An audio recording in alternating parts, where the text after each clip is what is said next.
תצטרפו אליי. עכשיו, האורח הבא שלי הגיע אלינו מארצות הברית, והוא מוביל טרנד עולמי של מעבר לתזונה טבעונית. בינתיים הולך לו לא רע. אפילו פה בארץ 500,000 אנשים צפו בהרצאות שלו ביוטיוב. חלקם מצטרף למלחמה שלו למען זכויות בעלי החיים. כשאני אומר מלחמה, אני מתכוון לזה. הוא אישית מוגדר כטרוריסט בקנדה וגם בארצות הברית. אז איך ילד יהודי טוב מדטרויט הופך לאחד האנשים הכי שנויים במחלוקת בשנים האחרונות? קבלו את האקטיביסט גרי יודרובסקי.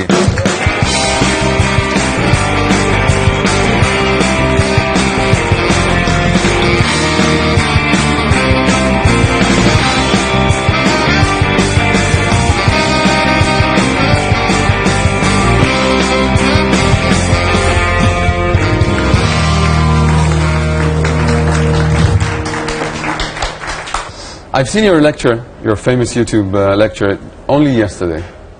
And I must say I'm a cynical person, I think, very skeptical. And when I saw it, I thought, okay, he has some very interesting points. And I didn't know how it will affect me. And today, before the show, I was hungry. I went to the sandwich, there's a big basket with sandwiches. And I said, okay, what am I eating now? This one has cheese. The other one has meat, and this one has eggs in it. So what am I supposed to eat now? Well, you have to get a new caterer first, okay? There's plenty of food to eat out there. Remember, we have beans and lentils and rice and quinoa, millet, all these wonderful grains. Then there's veggie burgers and other vegetarian and vegan options too. So there's plenty of food to eat. Once you realize what's out there, understand old habits are hard to break. New habits are hard to form. When I first went vegetarian back in 1995, I lived off of peanut butter and jelly sandwiches for like 3 months straight. But once I realized there's ethnic food, and as we talk about ethnic food, falafel, tabbouleh, hummus, I mean, people in America clamor for your food over here. That's a meal. You can eat that all day long. Sometimes I go 2 or 3 months eating nothing but falafel. And tabbouleh and hummus all day long. But if you eat all day falafel, you will look like a mountain. No, you don't get fat off vegetarian and vegan food. No. Okay, tell me the secret after. Exercise is important too, though. Yeah, don't just sit around all day. Let's talk about your personal experience. How did you become a vegan? Well, my stepfather is a clown in a circus, and he took me backstage when I was 23. I was blind like everyone else. I thought I loved animals because I loved dogs and cats. So I went backstage to see an elephant, and he was chained up. His front left foot, back right foot to the cement floor. This is how all elephants in the circus are kept. So it hit me like there's a big movement against using animals in circuses. Absolutely. It was nothing but a slave show. I realized that at the moment. It also made me realize where my food came from. So I went to a slaughterhouse on my own to see what was going on. Thornapple Valley Pig Slaughterhouse in Detroit, Michigan in 1993. And it was a concentration camp. It was Auschwitz. It was Birkenau. When you have beings being treated like nothing, when they're being ripped away from their family members, when they're being killed, when they're being laughed at and mocked and ignored, that's a Holocaust. So it made me think that I didn't want to be a cruel person. Most people I know aren't evil people, but most people don't realize their daily choices support evil. Do you think it's really necessary? Do you really believe it's the same? I think it's worse. Killing people and killing animals? Yeah, I think it's worse. When we talk about the Holocaust, we have 6 million Jews. You can add the other 6 million blacks, gypsies, mentally retarded people. In America today, 30 million innocent beings will be murdered for a sandwich. Every year on this planet, 60 billion land animals and 90 billion marine animals are killed. That's a Holocaust of monumental proportion. These are cows, and we're talking about people. But that's what the Nazis said. These are Jews. They don't count. I'm a Nazi, and I count. And this so is what you really don't see a do. difference between animals and people? Absolutely not. Especially when it comes to pain and suffering. We all suffer in the same way.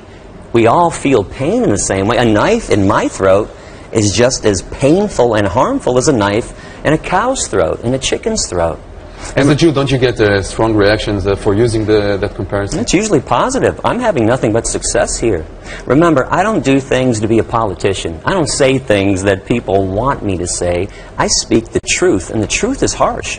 I know people don't want to hear that there's a Holocaust taking place, that they're taking part in, but that's a fact. I'm not being dramatic. Again, if you go back 60, 70 years, Jewish women had babies in their arms, and the Nazis ripped those babies away. In the dairy industry, every cow not only has her baby stolen, she's raped to impregnate her, and then when the baby is born, they steal the baby away. They tattoo Jews. We tattoo animals. We brand them. So we murder as you them. see it, we are all Nazis to you. Well, not to me. You have to think about the victims. The victims think you're a Nazi. Remember Isaac Bashevis Singer, a great Jewish humanitarian, who was vegan. He's the one that said, in relation to animals, all humans are Nazis. For the animals, it is an eternal Treblinka.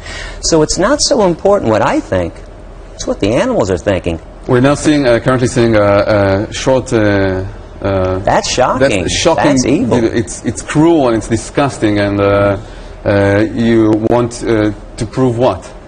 I want to show people what's going on, because if you watch the news, if you watch TV, the advertisements are happy cows. Right? They're never showing you slaughterhouses. Think about this. If a slaughterhouse wasn't such an evil place, how come McDonald's and Burger Ranch, why don't they show you slaughterhouses and say, hey, this is where your hamburger comes from. This is where your chicken nuggets come from. They intentionally lie to you. I don't lie. I intentionally tell you the truth, because I think if you saw what was going on in the slaughterhouse, no logical person could choose to continue to eat animal flesh and the things that come out of animals. Yeah. So what is your final goal? To kill the meat industry, to kill the farms? Yeah. I want to destroy all animal exploitative industries. They're unjust. The animals are not willing participants in this Holocaust. What about the people who take place in those industries? Yeah. I read somewhere that you said that a man that hurts an animal, you could kill him or should die or something like that. There's a justification for killing anybody who harms a human or an animal intentionally. Again, you have to understand, nobody's opposed to violence. And I've been asking the audience here every day, raise your hand if you're opposed to the Allied forces coming into Auschwitz and Birkenau and murdering Nazis to save Jews. And nobody raises their hands. The problem is nobody thinks animals are important enough to kill for. I think the animals disagree. I think the cows and the chickens disagree. So if I went into a slaughterhouse, I'm the peaceful person. Even if I had guns drawn, I go into a slaughterhouse. Who operate the slaughterhouse? I would say, drop your weapons. You're done killing. You're going to let these cows and these pigs and these chickens go. I'm the one that's justified. I'm stopping murder. There's a justification. There's nobility in killing somebody who has no ethics. The Allied forces were noble. Do you think they weren't noble? Do you think that they should have let Nazis kill Jews? I think they did what they should have done. And that's what we need to do as human beings. If we claim to be compassionate, claim to know right from wrong, we have to kill beings who kill evil people. But with that saying, you give legitimacy to people who murder other people. You know, every person could choose his own goal. Like the person who killed our Prime Minister, Yigal Amir, he said, okay, I did it to save the country, to save more people getting killed. But you know why that was unjust. Who was he killing? Prime Minister. No, who was the Prime Minister killing? Nobody. You understand the difference between a murder for no reason, a psychotic murder that a fundamentalist Jew, a fundamentalist Christian, a fundamentalist Muslim takes part in, and going into a slaughterhouse and saying, leave these cows alone. Cows have harmed nobody. Chickens have harmed nobody. We are murdering innocent beings. So if it ever came down to that, but that's not the issue. That is not the issue. The issue is we just need to change the way we view animals. We have to realize humans aren't the only beings on this planet, and we're not more important than animals. So why aren't you allowed in some countries? You can't enter Canada or the UK, I think. Because we live on a planet that murders animals, a speciesistic planet. Understand, like a racist who thinks that their race is better than another race. Speciesists think that the human species is superior to animals, and we have the right to harm and kill any species we choose.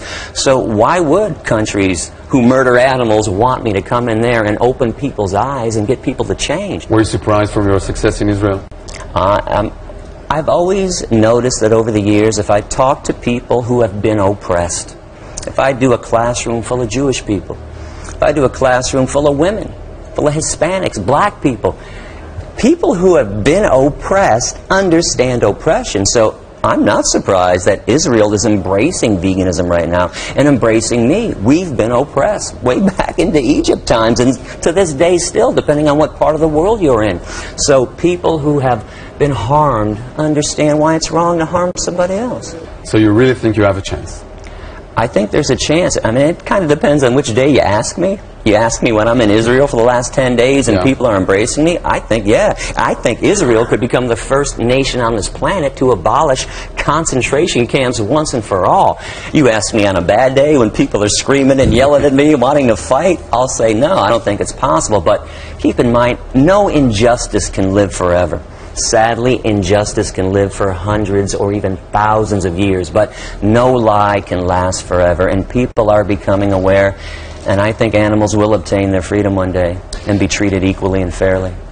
Well, thank you very much for coming. You know, the